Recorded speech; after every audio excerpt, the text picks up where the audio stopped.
Hello everyone, welcome back to Web2 app, and in today's video I'm going to show you how to remove a card from Google Wallet.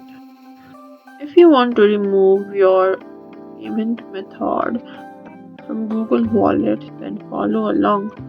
First of all, open your Google Wallet and then you shall have a payment method, which is a card linked to your Google Wallet.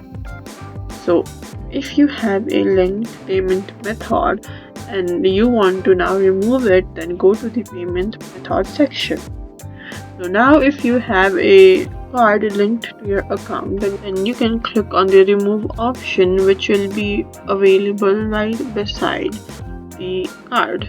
So, so that's how you can remove a card from Google Wallet. Thank you for watching and follow us for more tips and tutorials.